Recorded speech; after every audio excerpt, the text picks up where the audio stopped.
नमस्कार, मैं सत्यम सिंह सूर्यवंशी आप सभी का अपने साप्ताहिक कार्यक्रम आध्यात्मिक सागर में हार्दिक स्वागत और अभिनंदन करता हूं। आज का विषय है बुद्ध के सिद्धांत और सत्य। आज हम सभी गौतम बुद्ध के सिद्धांतों और सत्य का तुलनात्मक अध्ययन करेंगे। इसके साथ ही हम यह स्पष्ट करना चाहते हैं कि हमारे इस व्याख्यान का उद्देश्य गौतम बुद्ध की आलोचना करना नहीं है, यह सत्य स्थापित करने का माध्यम मात्र है। सर्वप्रथम हम गौतम बुद्ध के सिद्धांत और सत्य के मूल अवधारणा को समझते हैं। बौद्ध धर्म में 3 प्रकार के बुद्ध की बात की गई है, जिसे त्रिकाय बुद्ध कहा जाता है। प्रथम धर्मकाय बुद्ध, द्वितीय संभोगकाय बुद्ध और तृतीय निर्माणकाय बुद्ध। धर्मकाय बुद्ध को परम शाश्वत सत्य का स्वरूप माना गया है।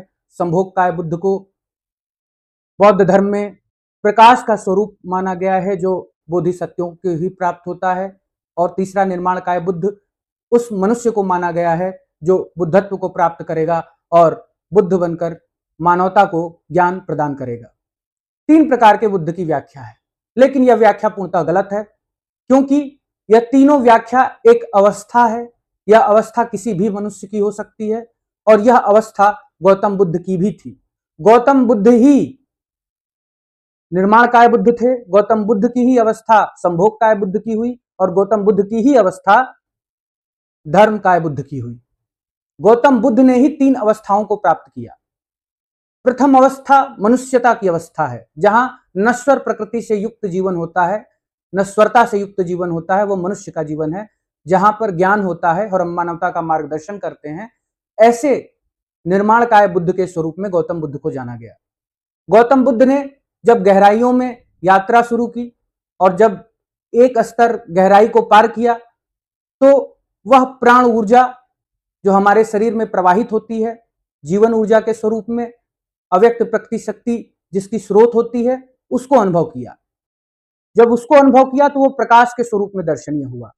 गौतम बुद्ध की उसी अवस्था को संभोगकाय बुद्ध कहा जाता है, जबकि यह गौतम बुद्ध की वह अवस्था थी। इसके पश्चात धर्मकाय बुद्ध परम सत्य की अवस्था है। वह अवस्था प्राण ऊर्जा से और गहराई में जब हम अपने भीतर स्थित ईश्वरीय चेतना आत्म चेतना से एकाकार होते हैं, जीव और ब्रह्म का भेद समाप्त कर देते हैं, तब उस अवस्था को परम सत्य की अवस्था कही जाती है। और वही गौतम बुद्ध की अवस्था थी, जिसे धर्मकाय बुद्ध के नाम से कहा जाता है। 3 प्रकार के बुद्ध होने की व्याख्या पूर्ण रूप से गलत है। गौतम बुद्ध की ही 3 प्रकार की अवस्था है और यह अवस्था आपकी भी हो सकती है, हमारी भी हो सकती है, केवल आपको गहराइयों की यात्रा करनी होती है। यह तथ्य आप सभी को पूर्ण रूप से स्पष्ट हो जाना चाहिए।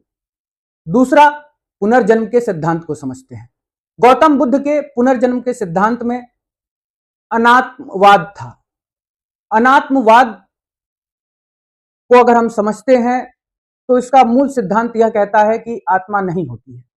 गौतम बुद्ध ने आत्मा होने के सिद्धांत को पूरी तरीके से नकार दिया और कहा कि कर्म और कारण के संबंध से पुनर्जन्म होता है। आपके कर्म आपके साथ जुड़ते हैं, कारण से आपको नया जन्म पुनर्जन्म प्राप्त होता है। आपके जैसे कर्म होते हैं वैसे आपको पुनर्जन्म प्राप्त होता है। गौतम बुद्ध ने इसके लिए और भी सारे तर्क दिए कि एक दीपक के लौ से दूसरा दीपक जल जाता है, लेकिन वह दीपक दूसरा लौ है, वो पहले से भिन्न है। इसी प्रकार मानव शरीर से चेतना दूसरे शरीर में प्रवेश करती है, लेकिन वह चेतना पहले से भिन्न होती है। उन्होंने आम की गुठलियों का भी उदाहरण दिया था कि आम की गुठली से एक पेड़ बन जाता है, वह पुनर्जन्म की ही व्याख्या है। लेकिन यह सिद्धांत गौतम बुद्ध के पूर्णतः गलत हैं, आधार विहीन है, तथ्य विहीन है, तर्क विहीन है। आप सभी को यह ज्ञात होना चाहिए कि एक ईश्वर पिता परमेश्वर सभी आत्म चेतनाओं का स्रोत है और वह सभी आत्म चेतना हम सभी के भीतर विद्यमान है। अव्यक्त प्रकृति शक्ति की प्राण ऊर्जा भी हम सभी के भीतर विद्यमान है। उसी प्राण ऊर्जा जीवन ऊर्जा से हमारा जीव शरीर जीवित है और हमारा जीवित शरीर व्यक्त प्रकृति से मिलकर बना हुआ है, जो पंचभूतों से बनता है।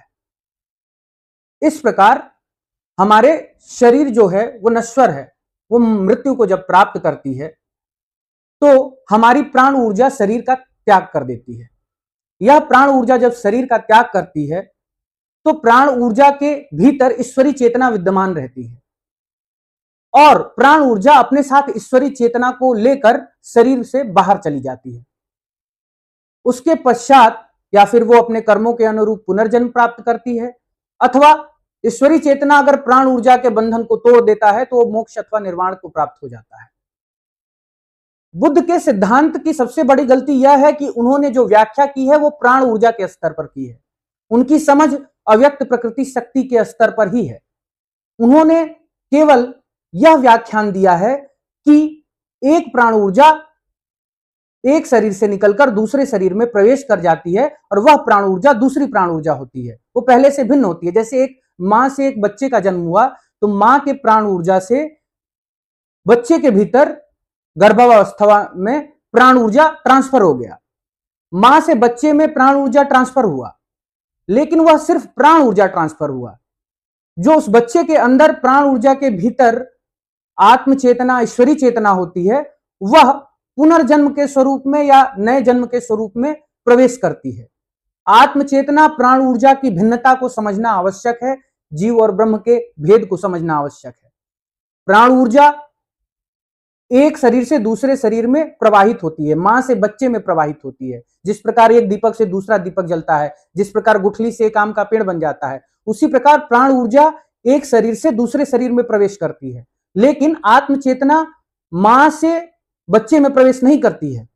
आत्म चेतना मां की मां में रहती है और जो गर्भ में शिशु होता है उसमें प्राण ऊर्जा प्रवाहित होती है, लेकिन आत्म चेतना उसमें पुनर्जन्म के स्वरूप में आती है, नए जन्म के स्वरूप में आती है, कर्म फल के स्वरूप में आती है, वह मां से भिन्न होती है।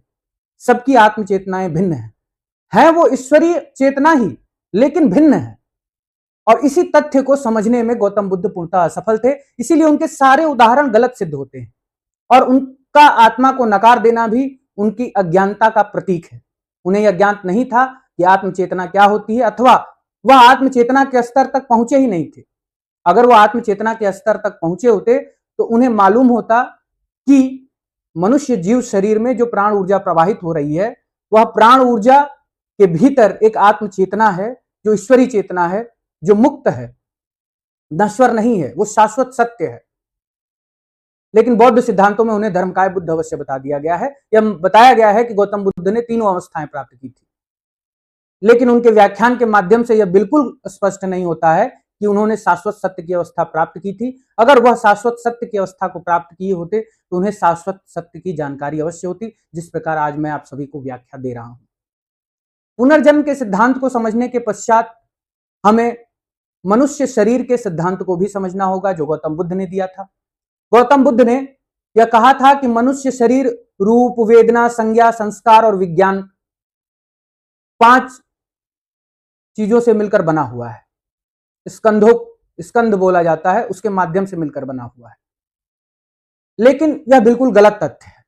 मानव शरीर के निर्माण में मिट्टी, अग्नि, वायु, जल और एक ईश्वरी आत्मचेतना है, जिसमें 4 तत्व मिट्टी, वायु, जल, अग्नि यह प्रकृति के तत्व हैं। अव्यक्त प्रकृति शक्ति का व्यक्त स्वरूप है। इसमें प्राण ऊर्जा प्रवाहित होती है इन चारों में।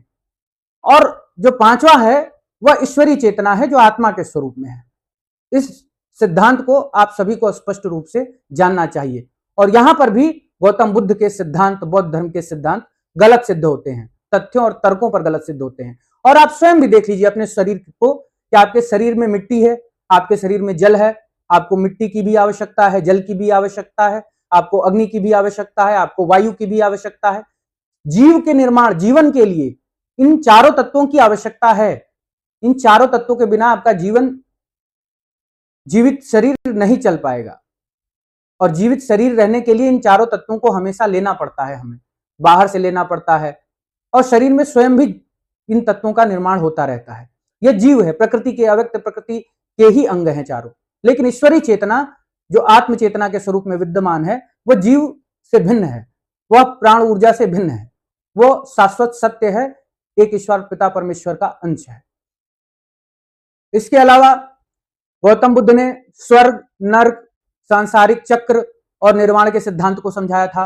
उन्होंने कहा था कि एक स्वर्ग है, देवलोक जिसको वो बोलते थे कि देवलोक में जन्म लेने के लिए आपको अच्छे कर्म करने होंगे, दान पुण्य करना होगा। अच्छी अच्छी बातें उन्होंने समझाई थी कि अच्छे कर्म, दान पुण्य करने से आपको देवलोक में जन्म प्राप्त होगा। लेकिन वह अस्थायी नहीं है। उन्होंने ये कहा था कि अस्थायी नहीं है। यह तथ्य भी बिल्कुल गलत है, क्योंकि स्वर्ग जैसी कोई स्थान है ही नहीं। स्वर्ग जैसा कोई भी स्थान संपूर्ण सृष्टि में विद्यमान नहीं है। आप सभी को यह ज्ञात होना चाहिए कि 3 प्रकार से सृष्टि का विभाजन है। एक व्यक्त प्रकृति शक्ति है, व्यक्त प्रकृति है, जहां पर हम सभी विद्यमान है। यह व्यक्त प्रकृति हमें दिखाई दे रही है, हमारा शरीर है, विभिन्न जीव हैं यहां पर उपलब्ध। दूसरा अव्यक्त प्रकृति होती है, जो प्राण ऊर्जा का संसार है, जहां पर प्राण ऊर्जाएं प्रवाहित होती हैं। वही प्राण ऊर्जा हमारे जीव शरीर में प्रवाहित हो रही है, और वह अग्नि, जल, वायु, मिट्टी, इन सभी में प्रवाहित हो रही है। वह प्रकृति की प्राण ऊर्जा है, अव्यक्त प्रकृति शक्ति की प्राण ऊर्जा है। और तीसरा जो सृष्टि का विभाजन है, वह चेतना का संसार है, आत्मीय चेतना का संसार। 3 प्रकार का संसार है। इन तीनों में अगर आप यह कहना चाहते हैं कि आत्मीय चेतना का संसार स्वर्ग है और प्राण ऊर्जा का संसार नरक है और मानव संसार व्यक्त प्रकृति का है, तो यह बिल्कुल गलत हो जाएगा, क्योंकि कोई भी संसार स्वर्ग, नरक और व्यक्त देवलोक और नरकलोक जैसा नहीं है, और नरक, स्वर्ग जैसा कोई भी स्थान इस संपूर्ण सृष्टि में विराजमान नहीं है, इस संपूर्ण सृष्टि में विद्यमान नहीं है। यह बात आप सभी को स्पष्ट होना चाहिए। नरक भी जैसा कुछ नहीं होता है, सांसारिक चक्र अवश्य होते हैं। गौतम बुद्ध ने कहा था कि भूत प्रेत और ये सब की योनि होती है, इन सबों में जन्म लेता है, देव योनि में जन्म लेता है, और संसारिक चक्र में मनुष्य घूमता रहता है, लेकिन यहाँ कोई अस्थायी नहीं होता है, यहां से बाहर निकलकर हमें निर्वाण प्राप्त करना है, ऐसा कुछ भी नहीं होता है। आप सभी स्थितियों को स्पष्ट रूप से समझिए कि सांसारिक चक्र सिर्फ 4 प्रकार का होता है, सिर्फ 4 प्रकार का। पहला ये जीव शरीर है, जीव शरीर अर्थात पशु, पक्षी, मनुष्य इत्यादि, यह जीव शरीर है। एक सांसारिक जीव शरीर के रूप में विद्यमान है।